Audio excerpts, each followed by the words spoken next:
Hey everyone. I made a video a few seconds ago, a few minutes ago, and I was talking about being a non-traditional student in law school, and it kind of made me feel like I should talk about the fact that I have failed the bar exam more than once. And I just got the results of the July bar on September 27th, I think it was, something along those lines. Anyway, and I did not pass the bar by 2 points. Yeah, I had a moment to say the least. But it was a short moment because I did score high enough on one section to where I wouldn't have to take that section again. I just have to do the bane of my existence, and that is the multiple choice, which is known as the MBE. So I do have to take that portion of the bar exam again. This has been so difficult for me. I started law school. I was 47, I guess. I don't know. This time is flying by. I did take some time off from studying and trying to take the bar again, um, because it's only administered twice a year, in February and in July. And it was just mentally taxing for me. I work full time. At the time that I was going to law school and studying for the bar exam, and we litigate a lot. Okay.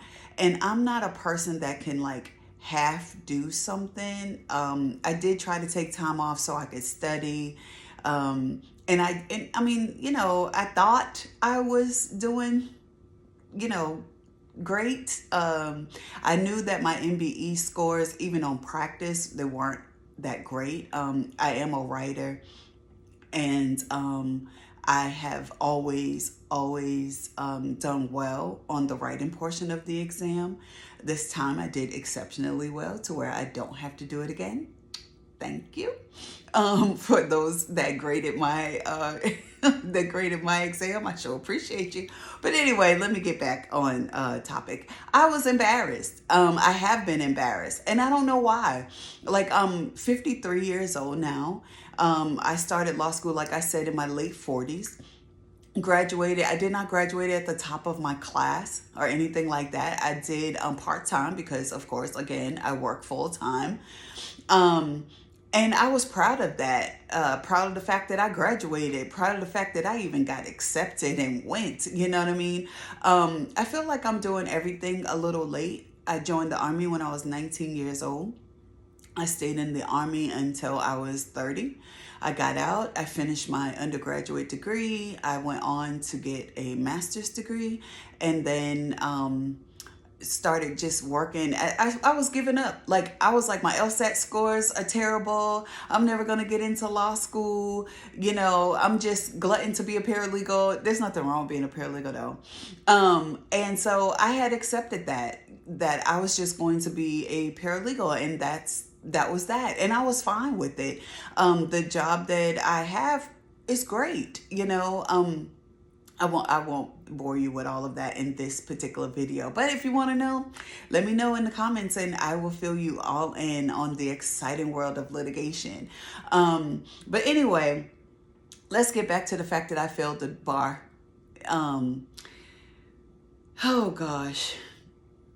Again, the worst part about it is overcoming the embarrassment of it.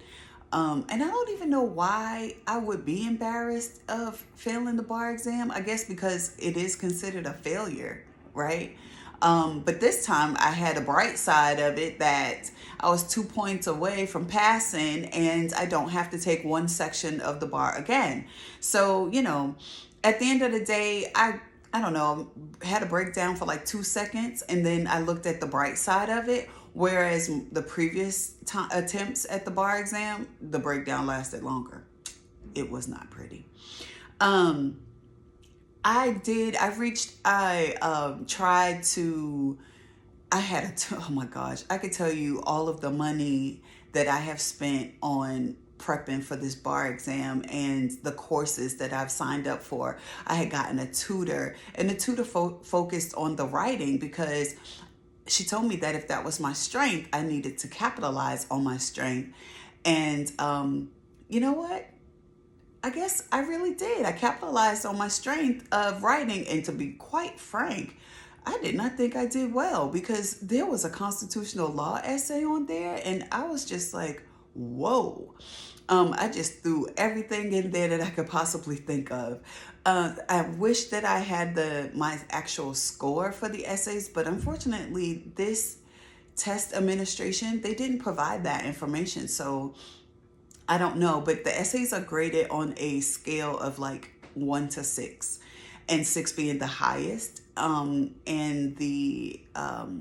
so I don't have that information to share. I really wish that I had, just for my own peace of mind, just so I know like how I did on it, but it is what it is. Um, I will say that I guess maybe I don't do enough practice questions for the multiple choice because I hate it. Hate to say it, but that is what it is. Like when it comes to knowing you have to know the law to be able to write the essays, right? And like I said, I've always done well with the essays. I don't know what it is about those little multiple choice questions that throw me off so bad.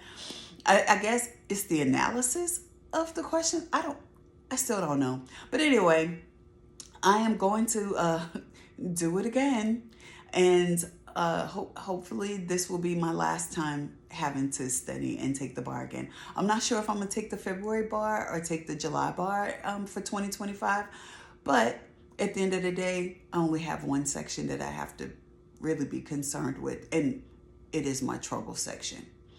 I'm sorry, I have a few notes here, so let me this is a positive thing.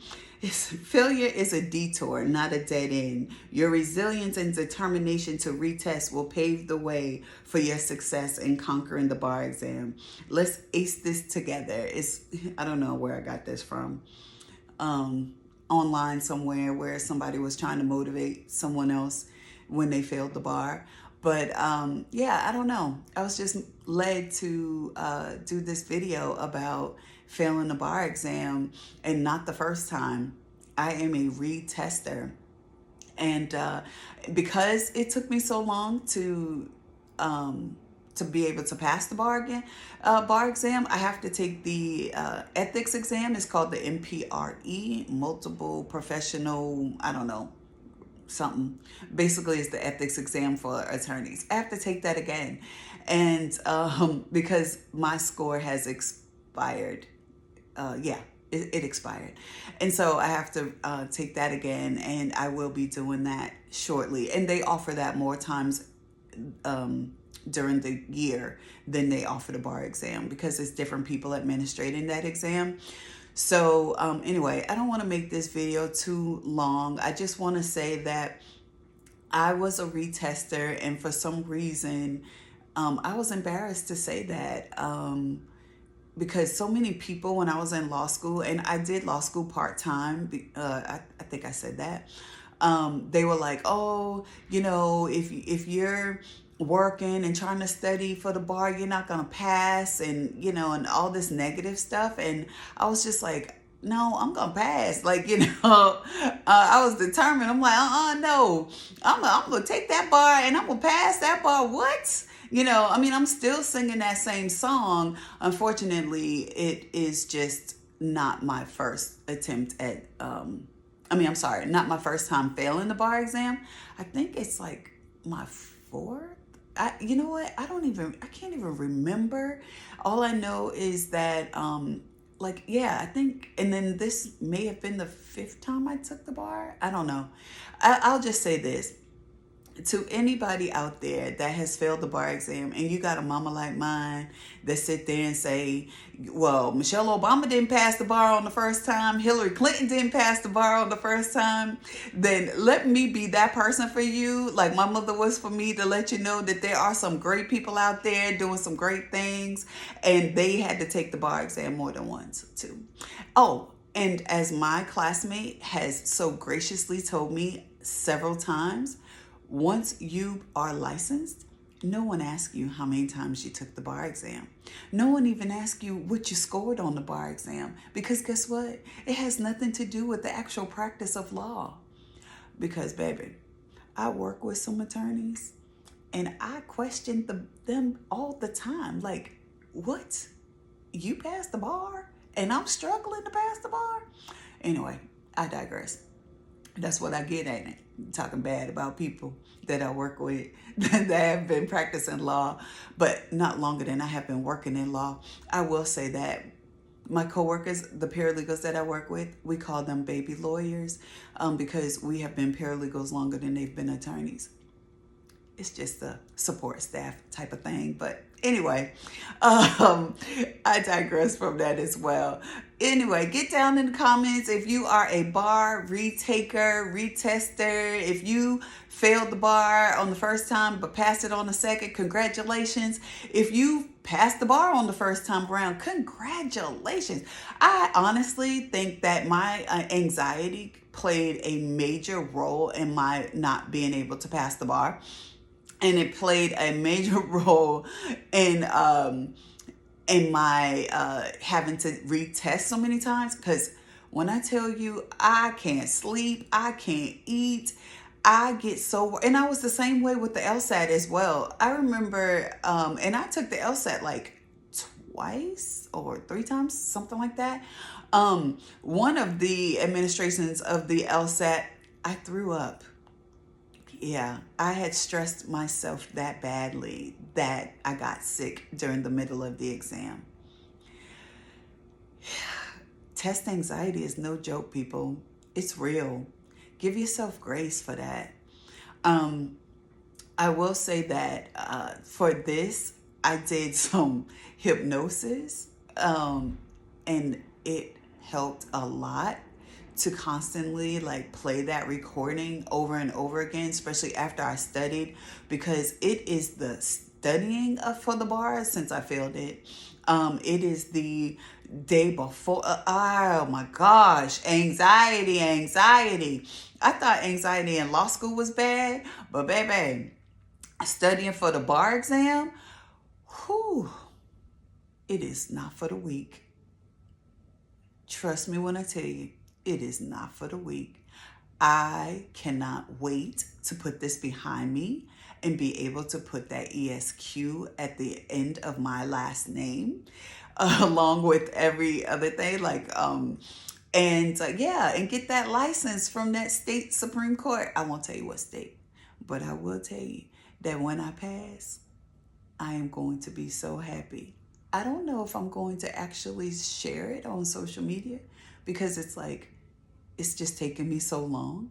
But at the end of the day, though, it'll be an accomplishment for me.